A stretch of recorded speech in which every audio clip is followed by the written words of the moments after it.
airports and also aerospace related matters. Airspace management, airports, MRO, which is maintenance, repair and overhaul. So those three all go over to the civil aviation area. Distribution companies in the union territories, power distribution companies in the union territories. Space sector where ISRO and others have been flag bearers for India. Atomic energy. So 8 sectors, but I will be showing you about 10 to 12 slides, all of them explaining each one of these sectors in detail. The first of the 8 sectors that I want to speak about is coal. There are 4 slides all speaking about the various steps, but I will run through about all the 4, even though the sequencing may be a bit different. We are bringing in commercial mining in coal sector. You know, coal, as all of you know, coal is a government monopoly. That government monopoly is what is now being removed. Commercial mining of coal on a revenue sharing basis would help more coal availability and also more coal availability at market prices. So this will be far more efficient and more people can get to use it. Liberalized entries will be allowed for people to participate for a range of coal blocks, and for those who produce well before the deadline, incentives also will be given. But let's first understand, if India, which is the 3rd richest or which has the 3rd largest and 3rd large value coal availability in its mines meaning it has the 3rd valuable deposit of coal, and we still import coal, and we still sometimes feel that the energy sector is suffering because it's not available. So regulations are required. This line I've said yesterday, I've also said yesterday. Regulations are required when there is a shortage. But this country has got abundant coal and will be regulating it, suffocating it from producing ample quantity of coal which will be required by the industry. Economy can be benefiting from this. Once we are conscious that coal is not so environmental, so in order to have coal converted into gas, we are providing gas. So that coal is also used, but the environmental commitments of India are honored and we benefit from gasification of coal.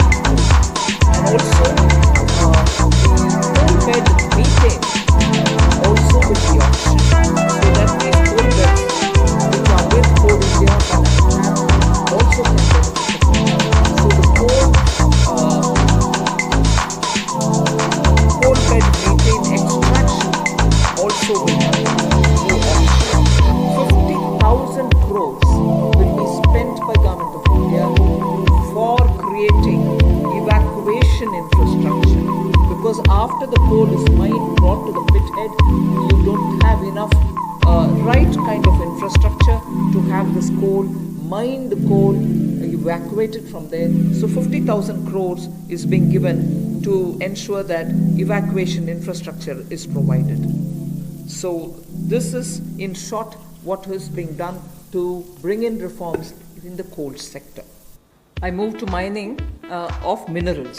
We spoke about coal all the while, now we talk about minerals. Minerals, the sectoral reform that we want to bring in order that we have a boost given for growth of the sector, better employment potential and bring in state-of-the-art technology, is to now have a seamless composite exploration cum mining cum production regime. Earlier, somebody was doing the exploration, someone else had to again come and undergo the whole process of auction, bids and so on to start the mining, and then once the mining activity starts, the production is subsequent. All these were dealt with in separate silos. So now what is being suggested is for ease of everybody participating and also the stakeholders, a seamless composite exploration cum mining cum production regime is being brought in. So there is no uncertainty for somebody who invests a big quantum of money for exploration whether he'll be able eventually to mine the mineral. So that system is going to make it easy. 500 mining blocks will be offered through this open, transparent mechanism. And if I take the example of aluminium, the way in which things had happened, the prevailing by the prevailing setup, if somebody wants bauxite, which is a necessary raw material for aluminium, he had to go for an auction for bauxite. And then he would realize that he doesn't have enough power to generate, or power supply is erratic. Then he would turn around saying, can I have some coal from somewhere? If he doesn't get it, or if he doesn't have enough power supply, he ends up sitting with the raw material but not being able to produce aluminium. So many such people had left this country and gone and invested elsewhere because of these mismatched policy. So what we are now taking the example of aluminium telling you is joint auction of the necessary two, like bauxite and coal, will happen so that it can enhance aluminium industry's competitiveness and will help aluminium industry now to reduce electricity costs, because they would be given the coal, they can gasify it and then use it, or use it in the other way. So that is one major step that we want to take in order that the mineral sector is better facilitated. And then we would also like to remove the distinction between captive and non-captive mines. So that will also help in transferring of mining leases and sale of surplus and sale of unused minerals. So I've had a mine given to me, I've taken some mineral out of it, but later I've lost interest, I don't have the capacity anymore. The left unused mineral lies there, nobody else benefits out of it. So now we are permitting them to transfer the mining lease so that whoever is interested in using the rest of it, which has been kept there, meaning which is lying there unmined, they can also use it so the country can benefit from it. Then the Ministry of Mines is in the process of developing a mineral index for different minerals. The process is ongoing. Then a rationalization of stamp duty, which is payable at the time of award of mining leases, is also happening. So these two slides have clearly told you about the various reform steps that we're taking in order that this country, which is rich in minerals, gets timely served by the availability of the minerals for the industries to benefit from. Make in India and self-reliance have now, as I said, become a partner in the sense of for self-reliance, Make in India is absolutely necessary. And particularly when you're talking about critical industries like defense, we need to be self-reliant where we really can be. Of course, armed forces require best of equipments. They need some of the latest technology-driven equipments. Some high-tech equipments are required, which have to be imported. They can be imported. And it continues. We are seeing very good latest weaponry coming also. But some of those which are being produced in India can be bought in India, and therefore we have now come to a conclusion that we shall notify. This is done with the consultation with the Department of Military Affairs. We shall notify a list of weapons and platforms which shall be not allowed for import, but we shall have them bought from India. So the import of this listed set of equipments shall not be allowed. They shall be banned.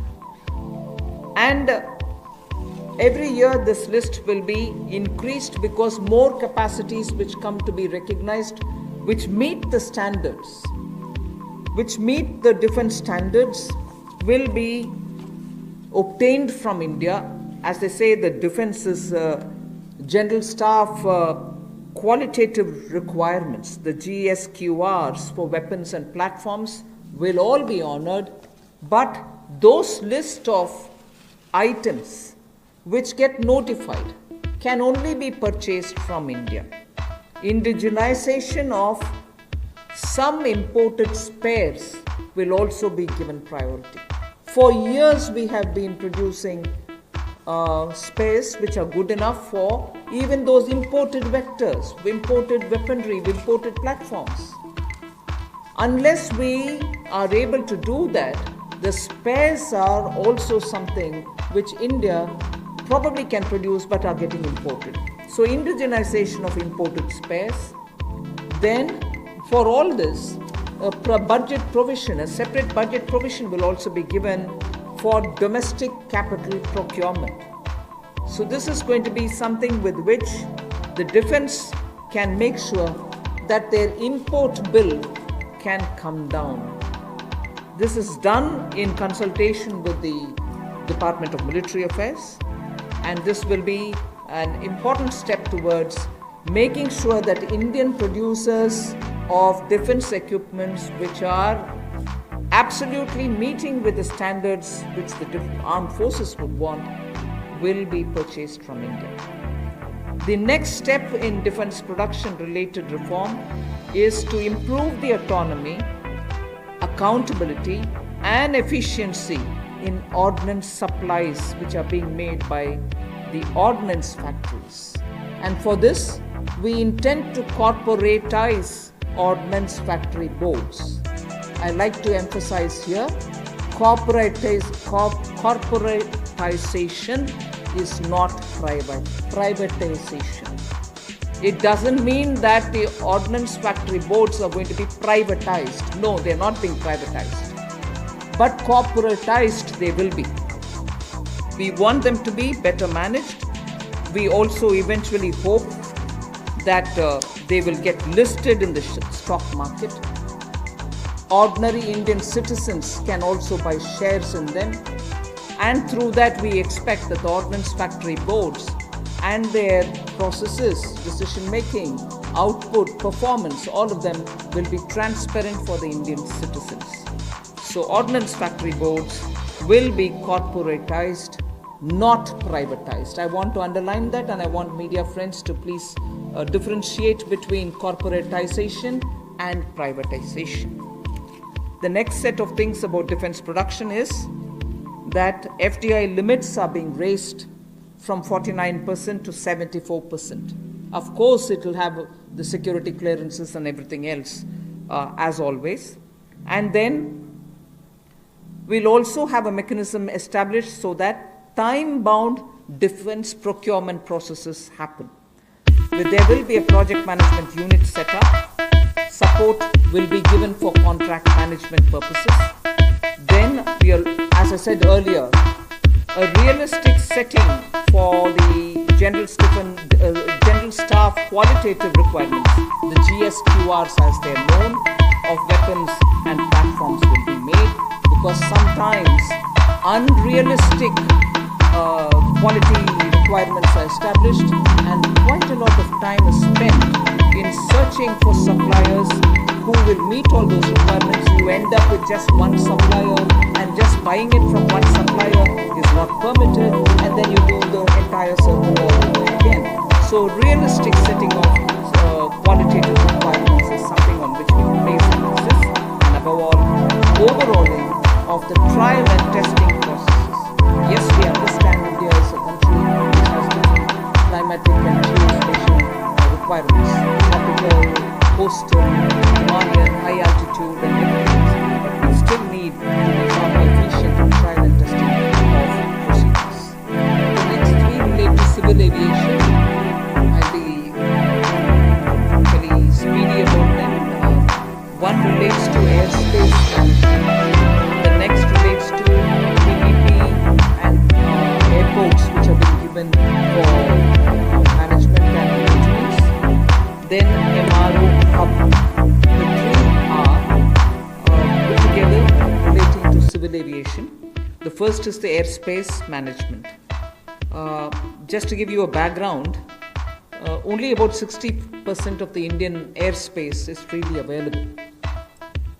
And that's because airspace is fairly restricted for its use for civil purposes and defense purposes.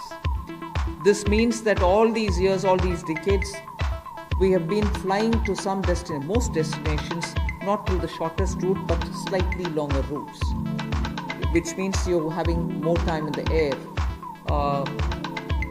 This actually has to be rationalized. Optimum utilization of airspace is best, because after all the fuel spent is also something which we import. Huge bill goes for that.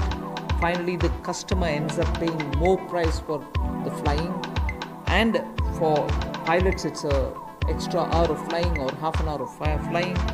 Above all, if we are able to optimally utilize the airspace and reach quickly, every one of our time is saved, and therefore now rationalization is going to happen. We will be able to get to our destination at the shortest possible time, thus saving travel time, thus saving fuel, thus saving also the pilot's flying time. This is an environment-friendly step, but having very big implication on India's fuel import bill, and also for civil aviation, which in India has biggest potential in growth.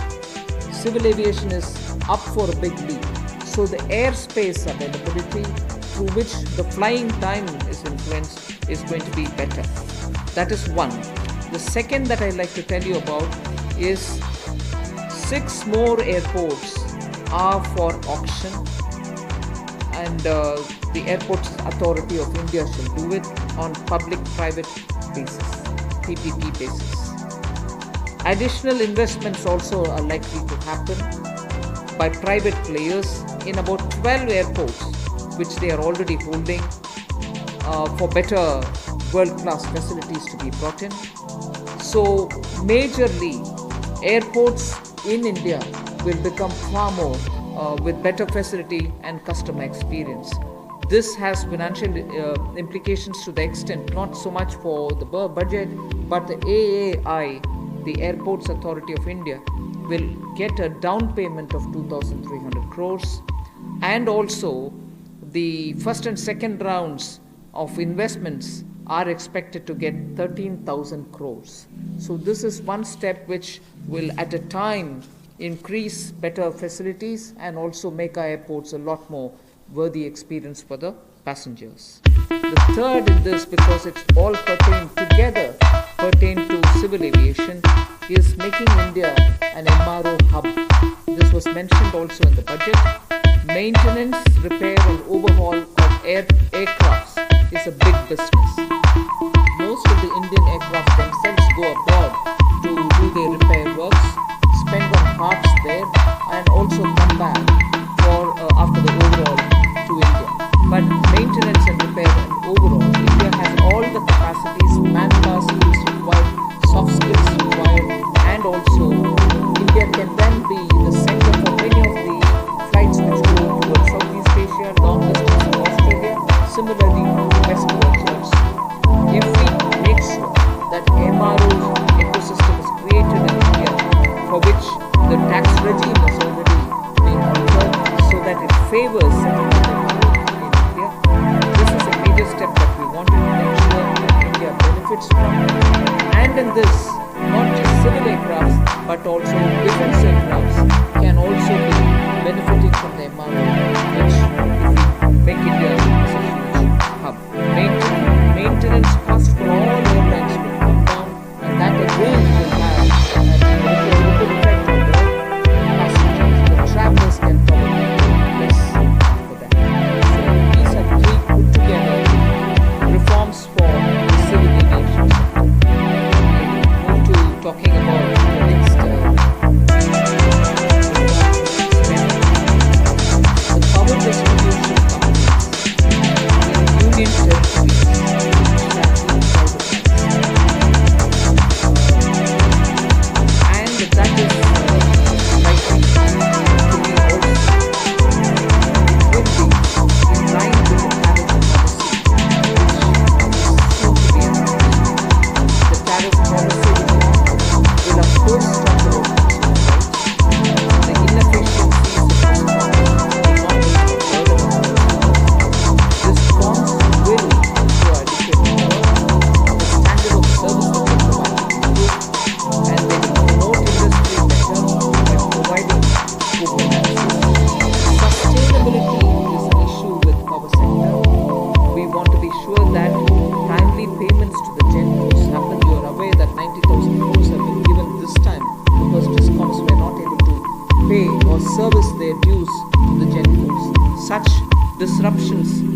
ups and downs should be avoided, and DBT also for subsidy receiving beneficiaries will be given directly, and smart prepaid meters will be set up, about which I had mentioned in the budget also.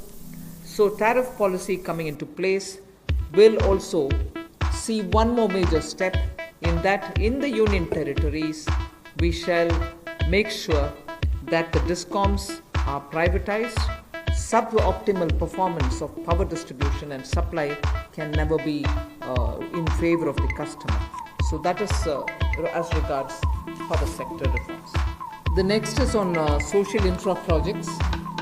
For creation of social infrastructure projects, which are like hospitals, because India needs a ramp up on social infrastructure, government has made a provision for 8,100 crores, that will be the total outlay, which will be going in the form of viability gap funding. So in general, for most projects which are supported by government or states or the statutory bodies, 20% is what is given as viability gap funding. But in this case of social infrastructure, government has decided to give 30% viability gap funding. So the quantum is increased from 20 to 30%. Through this, we expect that the urgent requirement for social infrastructure all over the country is not just going to be developed by government, but also private enterprises would come in because of this viability gap funding which we want to provide, and that is an increased viability gap. The last two reform steps that I want to announce relate to space and space.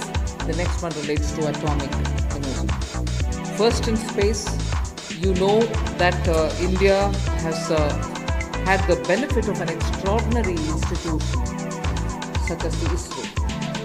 ISRO has brought the nation a lot of laurels. However, today, private sector is also doing a lot of work in the space arena. A lot of individuals and startups have spent a lot of time developing space-related technologies. Unfortunately, because of the Indian regulations, they are even unable to use ISRO's available facilities for even testing their products. So what we want to do now, in order to provide level playing field for private companies, satellite launches and space-based services, we will make a provision for them to benefit from the assets which are available with the ISRO, and for India to benefit from it. We'll also provide predictable policy and regulatory environment for private players. We want them to be co-travelers with us, and therefore private sector is being encouraged. And also for future projects for planetary explorations and outer space travel, it will also be open for private sector.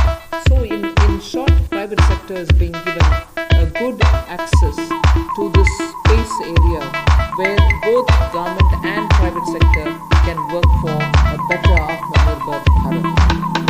Another important aspect is there's a lot of geospatial data for Indians, particularly like startups which are looking at doing a lot of irrigation work, drought-prone area development work, groundwater work. They don't most often get the data within India.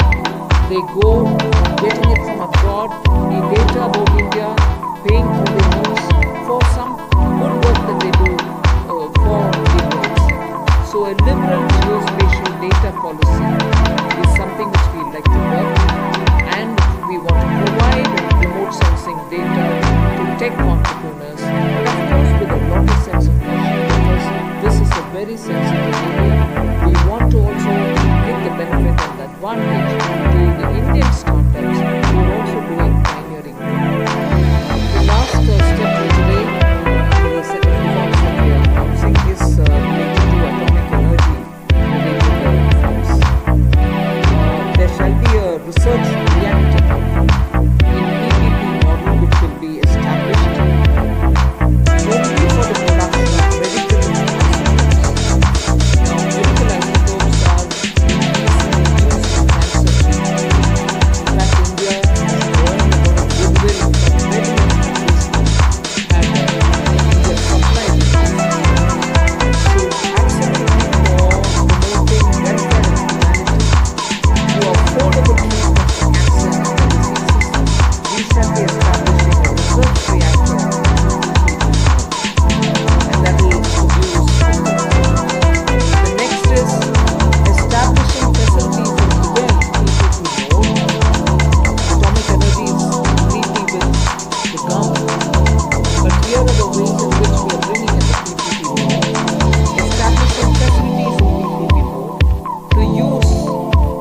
irradiation technology, the radiation technology for food preservation. Radiation technology, as you know, at one point in time the government also was discussing it, and a lot of you all were asking us questions. In crops which are like perishable crops like onions, most often when there is a good crop, because of its short shelf life, they are normally sold at a absolutely low price, or they are left to rot. Whereas when you use radiation technology, we are able to provide it the necessary qualities with which it can be stored for a longer time. Shelf life of perishable goods like onions can be improved and longevity given. This is something on which technology development incubation centers being established now will also set up a kind of synergy between research facilities and tech entrepreneurs who can develop such technologies which will be used for very many daily use matters such as vegetables and fruits preservation and so on. So this pertains to reforms in atomic energy, and that's my last slide.